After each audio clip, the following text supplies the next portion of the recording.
More than 70% of Morocco's territory lies within arid and semi-desert regions, where summer temperatures can exceed 50 degrees Celsius, and fresh water is often far too scarce for conventional farming. Yet this seemingly barren land is gradually emerging as an important source of agricultural products for the European market. From deep-rooted Argan forests, brilliant red saffron, and fragrant roses to beehives, herds of dromedary camels roaming the desert, and vast phosphate reserves, Morocco is opening up a new path for desert agriculture. So how has Morocco managed to achieve this? Join Terran Works as we explore the answer in today's video.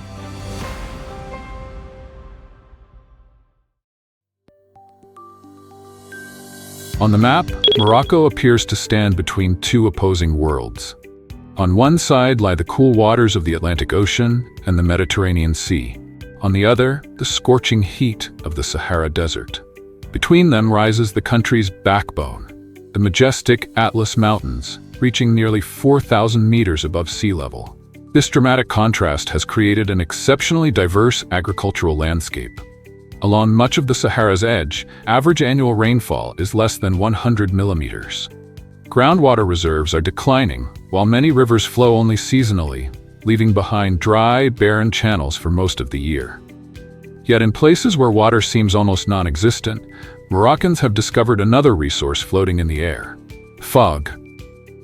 On mountain slopes more than 1,200 meters above sea level, enormous polypropylene nets are installed to capture moisture-laden winds arriving from the ocean. As fog passes through the mesh, tiny droplets cling to the fibers, merge into larger drops, and flow into a network of collection channels. Every day, tens of thousands of liters of clean water are effectively extracted from the air and transported through pipelines stretching for dozens of kilometers to remote villages. This water not only supports daily life, but also irrigates vegetable gardens and fruit trees, expanding agricultural production along the very edge of the desert.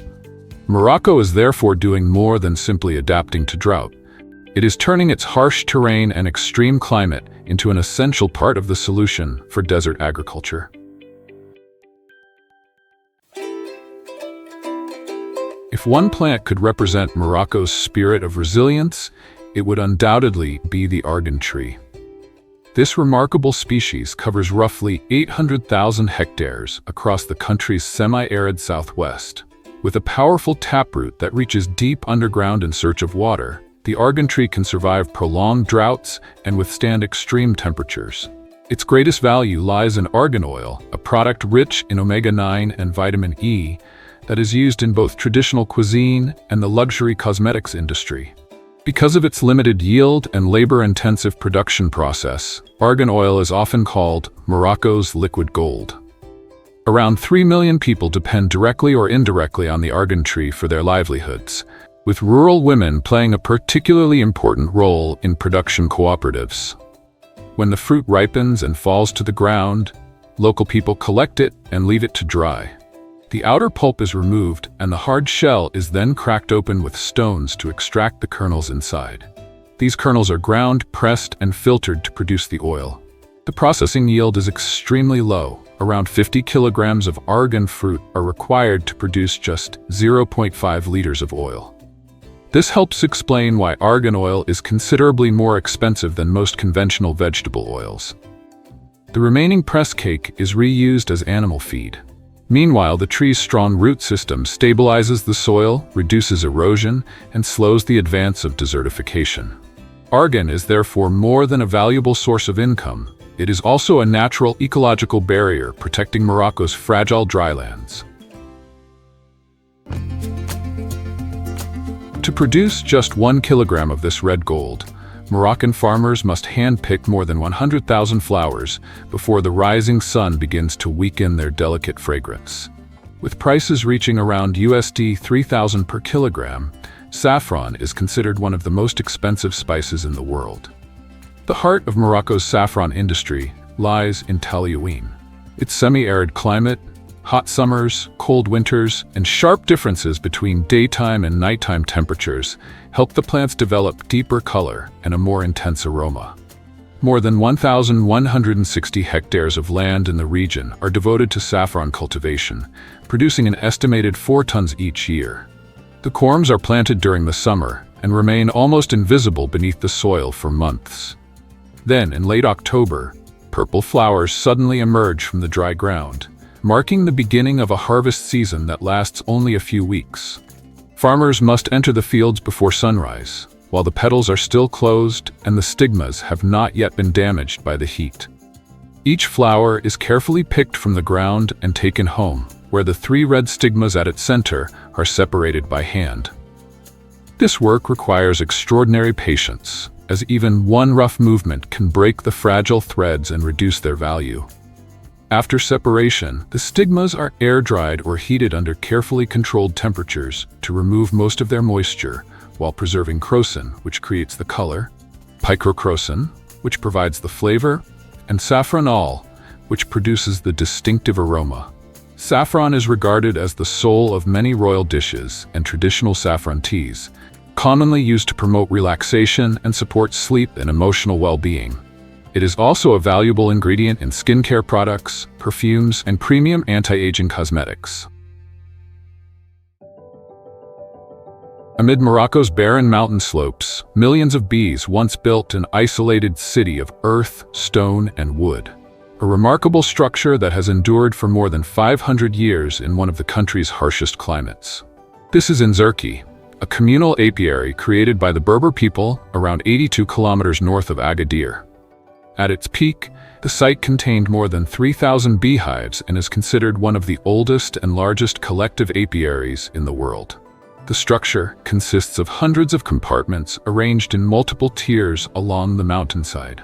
Inside them are cylindrical hives made from reeds, wood, or tree bark. Thick earthen walls help reduce daytime heat, shield the colonies from strong winds, and retain warmth after nightfall. Each family owns a number of individual hives, while the entire apiary is maintained, repaired, and protected collectively by the community. The bees feed on nectar from argan trees, almond blossoms, thyme, lavender, and a wide range of wildflowers. As they move between the trees, the bees not only collect nectar but also carry pollen, helping argan trees and native vegetation reproduce. However, prolonged droughts are shortening flowering seasons, reducing water supplies, and leaving many of the apiary's compartments abandoned. Amid the hot, arid land at the foot of the high Atlas Mountains, Morocco is home to a valley that bursts into shades of pink and fills with fragrance every spring. The flowering season usually begins in late April and lasts until mid-May. Local people head into the fields early in the morning, while temperatures are still cool and the essential oils in the petals have not yet evaporated under the sun. Each flower is picked by hand, placed into large sacks, and quickly transported to cooperatives and distillation facilities. There, leaves, stems, and other impurities are removed before the flowers are placed in large stills filled with water. As the mixture is heated, steam carries the aromatic compounds through a cooling system, where it condenses into rose water. An extremely thin layer of essential oil floating on the surface is then separated for use in luxury perfumes and cosmetics. Producing this oil requires an extraordinary amount of raw material. More than 3,000 kilograms of damask roses are needed to obtain approximately 1 kilogram of essential oil. Kelat Maguna Dadez rose water has held a protected designation of origin in Morocco since 2018. Once planted mainly as hedgerows to protect fields from wind and livestock, roses have now grown into an important industry connecting agriculture, cosmetics, tourism, and the livelihoods of thousands of families across the valley. Across the scorching sands of southern Morocco, dromedary camels move like resilient, living ships, carrying milk, meat, and hope for nomadic communities through every season of drought. These animals are recognized by their single hump, which stores fat. When food becomes scarce, this fat can be converted into energy, allowing them to continue traveling across harsh and difficult terrain. Their broad feet, cushioned by thick pads, prevent them from sinking deeply into the hot sand. Long eyelashes, Bushy eyebrows and the ability to close their nostrils protect them from dust and powerful desert winds. They can survive on dry grasses, thorny shrubs, and salt-tolerant plants that few other livestock species can consume. Female camels are usually milked by hand in the early morning or late evening. In Africa, a single camel can produce approximately 1,000 to 2,700 liters of milk during one lactation cycle. Camel milk is consumed fresh or processed into yogurt, cheese, and other fermented products. In Morocco, however, most production is still consumed locally or sold through small-scale networks, while industrial collection, refrigeration, and processing systems are only gradually being developed. Beyond milk, camels also provide meat, leather, and wool. They remain valuable for transportation and are widely featured in traditional festivals and desert tourism experiences. Known as the green roof of Morocco's oases, the date palm provides shade, food, and an important source of income for local communities. During the 2025 to 2026 growing season, the country is expected to harvest around 160,000 tons of dates, the highest volume ever recorded and a 55% increase from the previous season. The cultivated area has also expanded significantly, rising from approximately 50,900 hectares in 2008 to nearly 69,490 hectares by 2025. Beneath the towering date palms, farmers also grow fruit trees, cereals, and vegetables. This multi-layered farming system creates a cooler microclimate, reduces water evaporation, protects crops from intense sunlight, and prevents sand-laden winds from penetrating deeper into agricultural areas. As a result, date palms do more than produce fruit. They form a natural defensive barrier protecting the entire oasis ecosystem. When the fruit clusters gradually change from green to yellow or amber brown, workers climb the trunks to cut each bunch by hand. The dates are carefully lowered to prevent bruising, then cleaned and graded according to size, ripeness, and quality. Some are sold fresh, while the rest are dried or processed into syrup, jam, powder, and various other food products. Morocco's date industry currently generates around 2 billion dirhams in revenue, provides nearly 3.6 million working days each year, and helps sustain the livelihoods of almost 2 million people. Dates are therefore more than the sweet fruit of the desert. They are a living barrier protecting the land, water, and future of Morocco's oasis communities. If we look only at the drip irrigation lines, the greenhouses covering the Soussmassa Plains, or the desalination plants along the Atlantic coast, we are seeing only half of the picture. To transform arid land into a major fruit and vegetable production hub, Morocco needs more than water. It also requires a vast supply of nutrients to maintain crop yields. And while water is a resource the country must conserve drop by drop, phosphate is something Morocco possesses in greater abundance than any other nation. Phosphate is an essential raw material for fertilizer production and has no viable substitute in modern agriculture. Morocco currently holds around 50 billion tons, equivalent to nearly 69% of the world's known phosphate reserves. Calling phosphate a weapon may sound exaggerated, but describing it as a diplomatic tool is entirely justified. By constructing fertilizer plants, investing across Africa, and signing long-term supply agreements, Morocco is shifting from being a simple exporter of raw minerals to holding a far more important position within the global food security chain. The country's influence does not come from restricting supplies, but from its ability to choose its markets, partners, and investment priorities within an industry that global agriculture can hardly function without. Across the Mediterranean, Morocco's export success has also created political pressure. European farmers' protests in recent years have been driven by several factors, including rising costs, low incomes, environmental regulations, and competition from imports produced outside the European Union. Within this debate, Moroccan fruit and vegetables, particularly tomatoes, have become symbols of what many Spanish and French farmers describe as unfair competition. In 2024, several trucks carrying Moroccan agricultural products were even stopped along routes connecting Spain and France. However, Morocco is not the sole cause of these protests. It is only one part of a much broader European debate over production standards, agricultural trade, and the future of the continent's farming sector.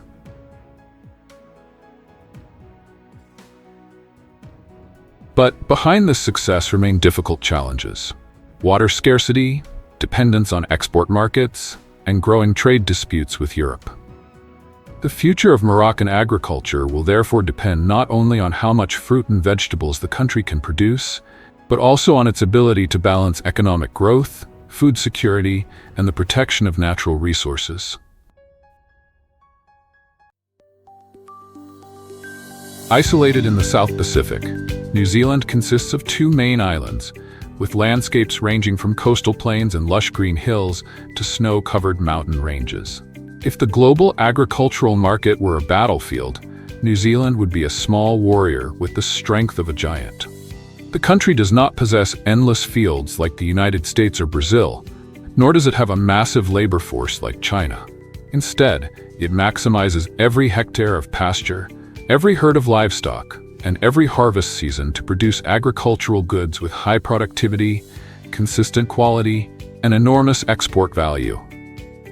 A major turning point came in the mid-1980s, when the New Zealand government abruptly eliminated nearly all agricultural subsidies.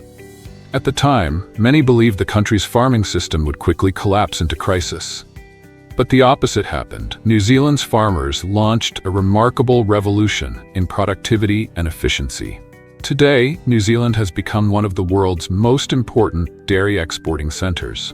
Around 95% of its dairy products are shipped overseas, allowing the country to account for as much as 35% of all dairy products traded on the international market. Few people realize that New Zealand's dairy cows enjoy a luxurious lifestyle that cattle elsewhere could only dream of. Around 95% of their lifetime diet consists of fresh grass grazed directly from open pastures rather than grain or industrial feed consumed inside crowded barns. During winter, when grass growth slows, this entire industry almost seems to shut down and go to sleep. The cows are given time to rest, recover, and carry their calves while waiting for the warmth of spring, when the fields turn green once again. This natural biological cycle helps produce milk with exceptionally high levels of omega-3 fatty acids and beta-carotene. Behind the peaceful image of fresh white milk lies an increasingly advanced technological network. Each cow may wear a smart collar that monitors its heart rate, number of steps, and even how often it chews its cud. In 2023, around 18% of New Zealand dairy farms were using wearable technology, meaning more than 820,000 cows were being monitored by sensors. During the 2024-25 season, New Zealand had approximately 4.68 million dairy cows and produced a record 1.94 billion kilograms of milk solids, an increase of 2.9% compared with the previous season. The most remarkable fact is that 95% of the milk produced here is not consumed by New Zealanders, but exported across the world. From cans of infant formula sold throughout Asia to rich blocks of butter used in Parisian bakeries, New Zealand's river of milk flows across all 5 continents, transforming its green pastures into one of the country's most powerful money-making machines. Beneath the waters of New Zealand lies a special kind of green gold, where millions of green shell mussels cling to ropes suspended in the ocean, transforming cold seawater into an industry worth $390 million.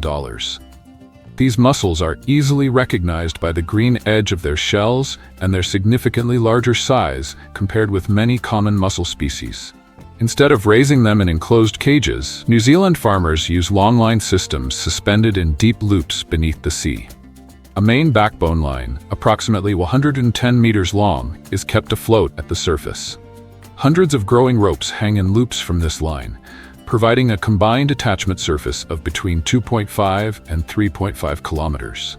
The process begins with young mussels produced in hatcheries or collected from the wild. The most famous source is the natural mussel spat that washes ashore along 90 Mile Beach. The juveniles are attached to growing ropes and later redistributed as they mature, ensuring that each mussel has enough space to develop. Greenshell mussels require no commercial feed. Instead, they naturally filter plankton and organic particles from the surrounding seawater. As a result, they can reach a commercial size of around 8 to 10 centimeters within just 12 to 24 months. During harvesting, specialized vessels use hydraulic winches to pull the mussel-covered ropes onto the deck. Machinery removes the mussels from the ropes, clears away seaweed and other debris, and then washes and roughly grades them before they are quickly transported to processing facilities. In 2023 alone, New Zealand's underwater mussel fields produced more than 93,000 tons.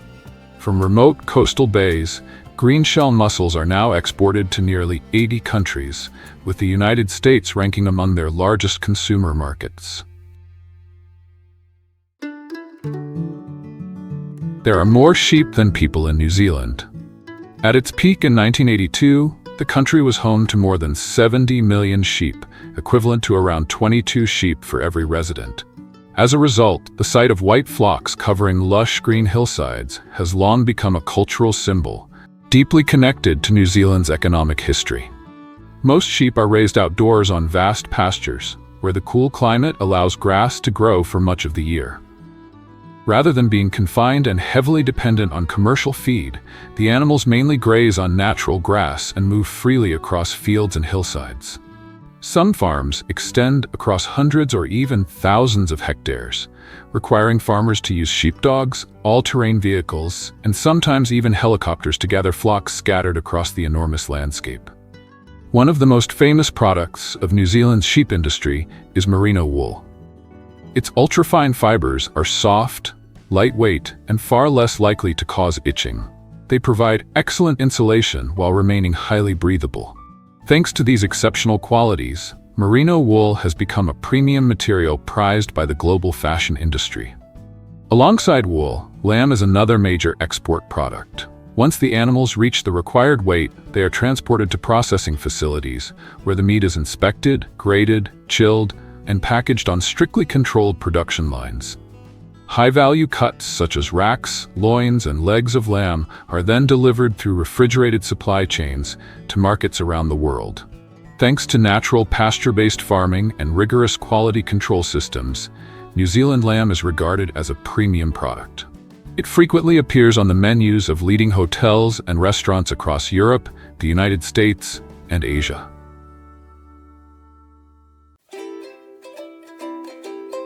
While sheep and dairy cattle are familiar symbols of New Zealand agriculture, deer farming is often described as a silent giant, helping the country maintain a leading position in the global production of premium venison and deer velvet.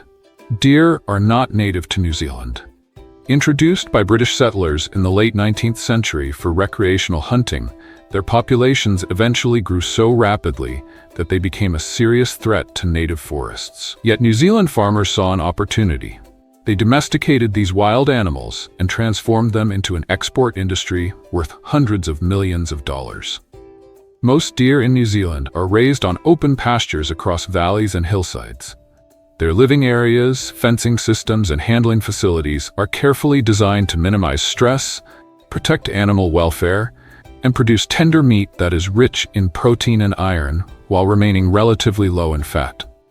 Deer raised for venison are generally sent for processing once they reach the appropriate age and a target weight of around 55 to 65 kilograms, depending on the breed and farming system.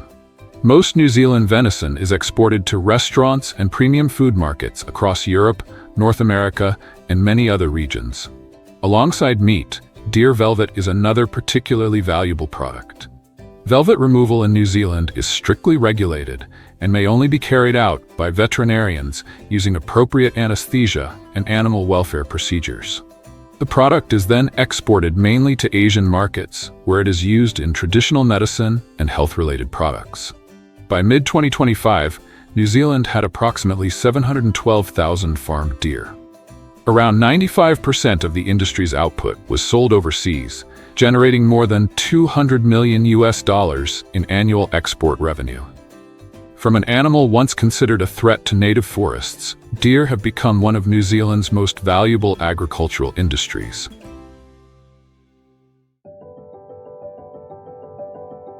Deep within some of New Zealand's most remote and untouched forests, a priceless form of liquid gold is quietly being harvested from nature: Manuka honey.